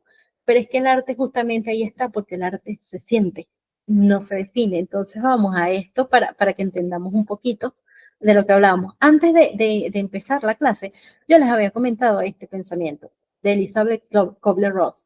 Elizabeth Kubler-Ross es uno de los personajes fundamentales dentro de lo que es cuidados paliativos. Para mí es uno de mis referentes innegables de lo que es mi trabajo. Ella fue una psiquiatra que trabajó todo lo que es la parte de procesos paliativos, de cuidados paliativos, pero también el proceso de muerte y el morir. Entonces, su trabajo fue muy enfocado no solamente desde lo científico, que tiene una base científica muy importante, sino que permitió darle cabida a lo que era la parte del alma, a lo que realmente es contactar nosotros, nuestra alma, con el alma de ese paciente que está allí, con el alma de más de sus familiares que están pasando por un proceso bastante complicado, por un proceso complejo como lo es un diagnóstico que implique cuidados paliativos. Entonces vamos a hacer énfasis en este pensamiento. Hay dentro de cada uno de nosotros un potencial de bondad más allá de nuestra imaginación, por dar que no busca recompensa, por escuchar sin juzgar, por amar incondicionalmente. Y justamente esos son los cuidados paliativos. Vamos entonces a definir, porque no te quiero dejar en el aire, no los quiero dejar en el aire con qué es cuidar y qué es arte. Cuidar, vamos a empezar al revés de lo que habíamos hablado anteriormente. Cuidar es asistir, guardar, conservar. Cuidar significa dedicación, esmero, entrega de tiempo y de afecto hacia la persona cuidada. Es decir, cuidar no es solamente algo que hacemos con una serie de pasos, sino que implica una entrega realmente de nosotros hacia esa persona, de tiempo, de recursos, de esfuerzos, de muchas cosas. Entonces vamos ahora con el arte. Arte es capacidad y habilidad para hacer algo tan sencillo como eso, pero es que es una manera única de expresar sentimientos y emociones. Es un medio en el que todo está bien. No hay reglas ni limitaciones, no hay métodos correctos e incorrectos, porque el arte simplemente es. Entonces, ¿qué pasa? Justamente aquí quiero ir, porque en cuidados paliativos jugamos más con la flexibilidad. Cuando hablamos del abordaje como psicólogos tenemos como muchas limitaciones en muchas áreas que quizás en los cuidados paliativos se nos permite tomar licencia para esto. Tomar licencia en el sentido de lo que hablamos, por ejemplo, del contacto físico, el poder agarrarle la mano a mi paciente, el poder tocarle el hombro, que sepa que estamos allí, el quizás poder ir hasta su propia casa, el tomarnos estas licencias, que en otras circunstancias no sería lo correcto, no sería incluso ético. Entonces, ¿qué son los cuidados paliativos? ¿Para qué? ¿Para quién y cuándo se dan? Los cuidados paliativos son la asistencia activa holística de personas de todas las edades con sufrimiento grave relacionado con la salud debido a una enfermedad severa y especialmente de quienes están cerca del final de la vida. Vamos a ir desglosando un poquito esto. Cuidados paliativos es una asistencia activa y holística, es decir, estamos allí y es de manera integral. No solamente es el médico, no solamente es la parte del abordaje de la sintomatología física, no solamente es el abordaje a nivel cognitivo y emocional de nosotros como psicólogos, sino que es un abordaje integral en el que vamos a ver todas las aristas de la vida de la persona. Además, esto se va a dar en pacientes de cualquier edad. Solemos interpretar que cuidados paliativos y terminales son para los viejitos, pero no es así, es para todo el mundo. Y va de la mano es cuando el paciente tiene un sufrimiento grave relacionado con la salud. Ojo, cuando digo sufrimiento grave, no me refiero a una enfermedad sumamente grave, porque cuidados paliativos podemos prestarlos en pacientes en cualquier patología crónica. Puede ser un paciente con diabetes, puede ser un paciente con hipertensión arterial, son pacientes para cuidados paliativos. ¿Por qué? Porque no hay una cura, no vamos a hacer un tratamiento curativo, sino un tratamiento paliativo que va en función de mejorar la calidad de vida de esta persona. Entonces, en función de eso, pues trabajamos así. Y la otra cosa es que quiero que entiendan que no, cuidados paliativos no es sinónimo de muerte. Cuidados paliativos implica los cuidados terminales. Los cuidados terminales son los que tenemos cuando el paciente está en un proceso inminente de muerte. Pero entonces tengamos en cuenta, cuidados terminales, parte de cuidados paliativos no necesariamente son cuidados terminales. Esto es importante que lo tengamos en claro para que se lo expliquemos a los pacientes, porque hay pacientes que se aterran cuando nosotros le decimos que pasan a cuidados paliativos. Entonces, tenemos que explicarle que cuidados paliativos es que te vamos a ayudar a tener una calidad de vida lo mejor posible dentro de esta condición de salud que tienes. Tú, hipertenso, vamos a empezar a buscarte una calidad de vida lo mejor posible para que esa hipertensión no te perjudique. Tú que tienes diabetes, vamos a buscar una adaptación para una mejor calidad de vida con la diabetes. Entonces, eso es lo que quiero que tengamos en cuenta para que le quitemos a los pacientes un poquito del miedo que se les presenta cuando comenzamos a hablar de cuidados paliativos, que pasa mucho, les aterra mucho y tienen razón. Cuidados paliativos se suele mal relacionar al proceso de muerte. Conversamos también un poquito de que la integralidad es fundamental en la atención, integralidad en el sentido de que tenemos que trabajar con un equipo multidisciplinario, es decir, no trabajamos en soledad, trabajamos personal médico, personal de la salud mental. Las terapias complementarias son buenísimas para el tratamiento de la sintomatología mental, emocional y física. Sobre todo la acupuntura ha sido buenísima, más que demostrado ya. Y la atención holística, es decir, vamos a cuidar al paciente desde sus emociones, la parte física, incluimos ejercicios, una alimentación balanceada, todo esto, porque la integralidad es una palabra clave dentro de lo que son los cuidados paliativos. Y ese abordaje al paciente se va a hacer, como lo hemos visto ya en los 2 seminarios anteriores, desde el abordaje biopsicosocial, incluyendo además la parte espiritual, y hablábamos un poquito de lo que era la comunicación no verbal y el duelo anticipado, que la comunicación no verbal es fundamental. No solamente del proceso de estar con el paciente, de hablar con el paciente, sino de escuchar esos silencios, lo que te comentaba cuando te conectaste, que es aprender a escuchar en los silencios, aprender a respetar esos silencios, y el duelo anticipado, que es uno de los factores que vamos a trabajar mucho en cuidados paliativos. Duelo anticipado no tiene menos impacto que el duelo normal, el duelo regular, que se llama duelo normal. El duelo anticipado igual afecta, igual duele, igual impacta negativamente en la vida. Lo que es que podemos empezar a trabajarlo desde antes. Entonces, eso comenzamos, el proceso de duelo anticipado no es cuando, ten en cuenta algo, duelo anticipado no vamos a hablar de porque tengo un proceso de muerte inminente. Duelo anticipado es saber que tengo que cambiar mi calidad de vida, que tengo que dejar de comer cosas que me gustaban, que tengo que empezar a hacer cosas que no me gustaban hacer. Todo esto va dentro de lo que es el proceso de duelo. Entonces, eso lo tenemos en cuenta. Creo que si mal no recuerdo, aquí fue donde ya comenzamos la clase, porque esas eran las diapositivas que no se habían grabado. ¿Tienes alguna duda, pregunta, Giovanna, de lo que sea que hemos visto hoy? Sí, quería preguntar, por lo menos en esto del duelo anticipado me llama la atención, ¿sería como poner en perspectiva al paciente o a la familia o por igual? O A sea, los como dos. poner en perspectiva de que, mira, si por ejemplo es algo tipo de hipertensión y si no cuidas tu actividad física, tus hábitos de sueño, tu alimentación, claramente todo eso es negativo para una persona que sufra de hipertensión y que ya lo sepa. O sea, como poner en perspectiva que si no toma los cuidados pertinentes, pues precisamente puede llegar a tener un infarto o cualquier otro tipo de consecuencia. ¿Sería algo como eso? Sí, sí, exactamente. Y es a los dos, no solamente con el paciente, sino también con la familia. Entonces, pero también duelos anticipados, cuando ya hablamos de un duelo para un proceso inminente de muerte, recordemos también tener en cuenta al paciente, al personal de la salud, porque a nosotros como personal también nos afecta la muerte de los pacientes, no creas que no. Eso, a veces no nos afecta más de lo que debería.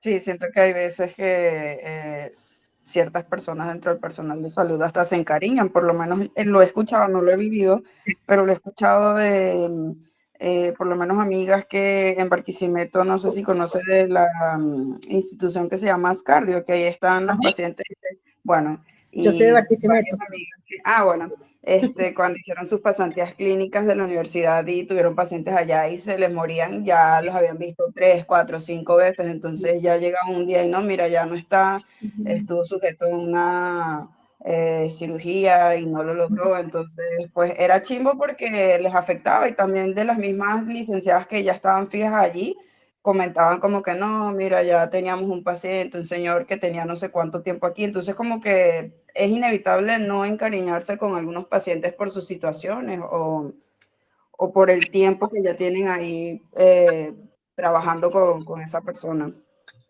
Claro, claro, es que pasa, fíjate, y sobre todo cuando hacemos acompañamiento a pacientes en cuidados paliativos, que a veces pueden durar años en el proceso de acompañamiento, cuando mueren nos afecta. En mi caso, hubo alguien en particular, un paciente que a mí me afectó muchísimo, muchísimo, que de hecho una vez dando clases, intenté comentar su caso y lo tuve que poner para que lo leyeran. Yo no pude, o sea, a ese punto. Y claro, eso me implicó trabajarlo a nivel terapéutico porque sí, nos involucramos, somos seres humanos. Bueno, vale, dicen, sí, eso era lo único que, no que me quedaba la duda, pero tenía la curiosidad como de que si era solamente con el paciente o involucrando No, no, también a no, la con familia. todo. Siempre, Ujú. cuidados paliativos es integral. Eso es lo que quiero que se lleven más de este seminario, que entiendan que cuidados paliativos es integralidad en todo, en el tipo de abordaje, en lo que hacemos, no solamente integralidad en cómo vemos al paciente, sino integralidad también en quienes abordamos. Paciente, familia, personal de la salud, nosotros. Ok, vale, entiendo. De resto todo quedó claro. Gracias. Chévere. Y bueno, para cerrar este seminario, quería cerrarlo igual que como lo iniciamos, con un pensamiento de Elizabeth Kubler-Ross, eh, que me parece también muy, muy acorde con lo que son los cuidados paliativos, que la lección fundamental que todos debemos aprender es el amor incondicional, que no solo incluye a los demás, sino también a nosotros mismos. Cuidados paliativos no solamente incluye el dar, no solamente se implica, se enfoca en darle al paciente una calidad de vida buena, en darle al familiar ese espacio para poder estar bien, el darle al personal de salud las estrategias para poder estar bien, sino también el cuidado hacia nosotros mismos, ese autocuidado que no debemos nunca dejar a un lado. Entonces, con esto, pues damos por cerrada este seminario. Les dejo por aquí, como siempre, este, todos los datos de contacto mío. Hoy tuvimos varias interrupciones porque estoy cerca de una avenida, disculpen. Tenemos todos los datos de contacto mío. Cualquier duda que tengan, cualquier pregunta, siempre estoy a la orden. Con muchísimo gusto, si está dentro de mis posibilidades, los voy a apoyar con eso. Y de verdad, no me queda más nada que decirles que muchísimas gracias por estarse formando en un área tan linda como es la psicología de la salud. Si les gusta el área de cuidados paliativos, van a aprender que aquí es donde uno aprende muchísimo y es muy retadora, sí, pero es muy linda. Es muy linda. Y si quieren de verdad, bueno, con todo el gusto del mundo, por aquí a la orden para explicarles cualquier cosa y para enseñarles un poquito de lo que ha sido mi experiencia de estos 15 años, 16 ya, trabajando en esta área que siento que son poquito y que siento que no sé nada. Mientras más tiempo pasa, siento que menos sé. Pero sí, la experiencia que he tenido y lo poquito que se les sirve a ustedes, con muchísimo gusto los voy a compartir con ustedes. Entonces, bueno, muchísimas gracias por acompañarme hoy, Joana. Muchísimas gracias a los demás chicos cuando vean esta clase. Eh, ¿Cuál es la fecha del siguiente seminario? Eso te lo indican Beatriz Bell. Ella les indica la fecha. De verdad, no recuerdo ahorita. Creo que con ustedes yo tengo nada más estos 3 seminarios, pero eso igual está en el campus y cualquier cosa tú puedes comunicarte directamente con ella, que sé que con todo el gusto del mundo te da la indicación. Entonces, Vale, muchas gracias. Y bueno, si este es el último seminario que la vemos, excelente. Muchas gracias por todos sus conocimientos y sobre todo por haber dejado sus contactos por si acaso, cualquier cosita. El área de cuidados paliativos me parece interesante, pero es algo que siento que no sé si en todos los pensum de la carrera cuando uno está estudiando casi no se maneja, no se habla. Entonces, por lo menos de mi parte me interesa, pero tengo muy poca base o bastante desconocimiento y como usted dice, miedos, porque por ejemplo sí. yo hace poco que me gradué, entonces pues por más que sea uno como que le da miedo empezar a meterse como que en estas áreas de abordaje. Pero pues a través de la experiencia de terceros, en este caso de la suya, pues tranquiliza un poco, como que, bueno, no está tan mal lo que pensé que se hacía o como pensé que se hacía. Entonces es agradable poder participar de esto, de este intercambio de saberes. Qué bueno, de verdad me encanta saber que sea enriquecedor para ti. Para mí siempre son enriquecedores estos encuentros. Y sí, hay muy poca preparación a nivel de cuidados paliativos, a nivel de pensum, a menos acá en Venezuela, pero estamos quienes nos encargamos de esta área, por lo menos en mi caso, totalmente dispuesta para ayudar en lo que sea necesario. Entonces, sabes, aquí ya tienes mis datos de contacto, cualquier cosa por allí, te puedes comunicar conmigo. Entonces, vale, no me queda más nada sino despedirme y desearles un feliz fin de semana. Chao, chao, que estén bien.